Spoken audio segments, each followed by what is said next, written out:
And the Cameroon is where our ancestors actually came from.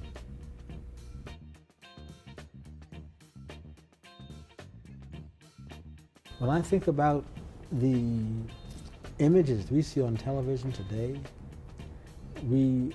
they penetrate our minds and our thought processes, and they become a part of our being.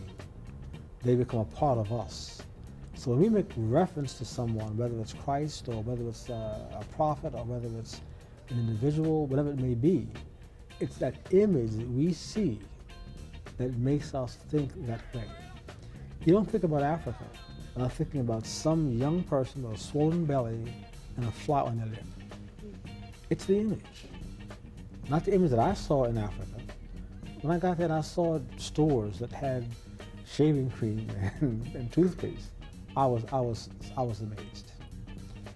But the image that I had before I got there was little children. You can see their skin and bones, swollen bellies, and almost always a fly on their face or on their lip. That is the image that has been given to us of Africa. Poverty. Some African cities, some African countries are beautiful. When you think about Africa, you don't think about Egypt, because the image of Egypt places it outside of Africa for most of us. So image and art and the visual image does more for us, I think, than almost anything else in influencing how we think.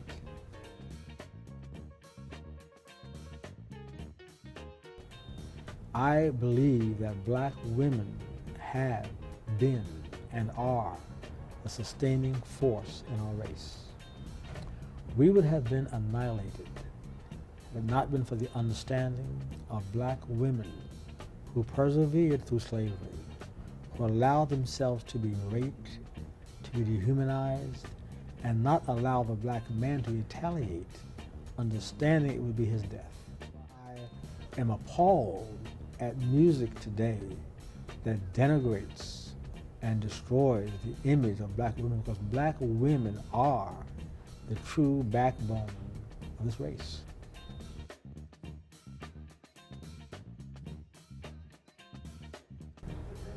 The history of the Apex in 1978, I was invited by one of my employees to a banquet of Howard University alumni when they were honoring Dr. Benjamin E. Mays. When I sat at that table and I heard the accolades about Dr. Mays, the first thing that came to my mind is, why isn't there an African American museum in this city that honors men and women like Dr. Mays, who has accomplished so much? And so I called the employee afterwards and said, you know, we need to have something here, just bottom line, that puts forth the positive side of African Americans. I said, well, I'll just start a museum. Just, no big deal. I'll just start a museum. And what I thought would take 2 years has taken more than 20 years to establish, as I want to see it eventually. But that was the inspiration behind starting the Apex.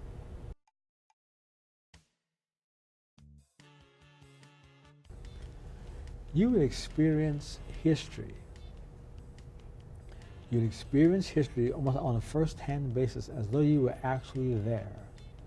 These events took place. Our objective is to put you into an environment where you feel the very presence of being there and watching history unfold before your eyes, as though you were an observer right there in the heart of what was going on. That could be in an African village. That could be in an African institution. That could be in Mali or Ghana or Shanghai. That could be in Egypt with the pyramids being built.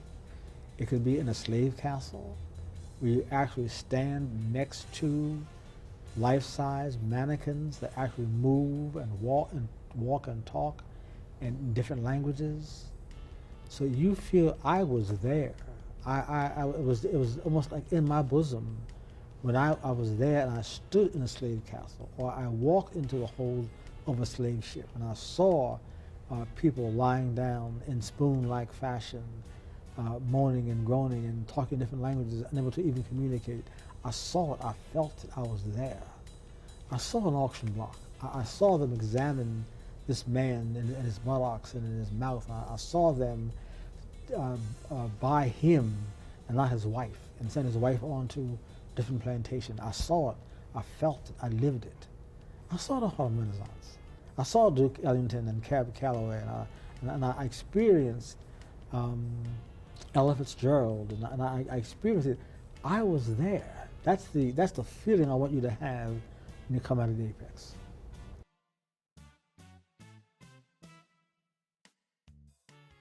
In 20 years, well, how old will I be? I don't know that I've looked that far in terms of what the Apex will be in 20 years.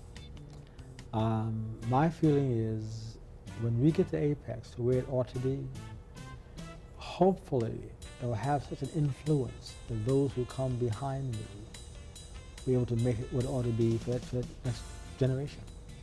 I don't look at myself as being the, quote, mastermind that has to do all the thinking and the planning.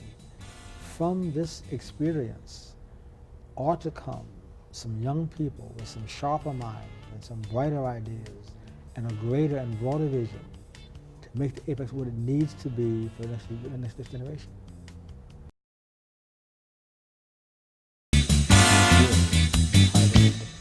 Welcome home.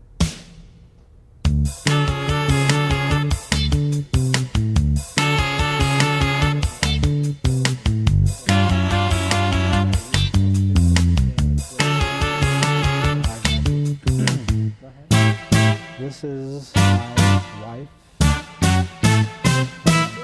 Whoa.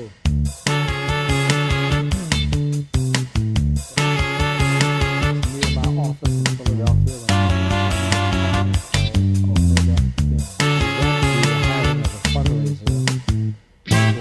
Apex must be back in the late 70s. This is me on a vacation trip in Blue Callaway Gardens. This is back in the 1990s. It looks strikingly like my younger self.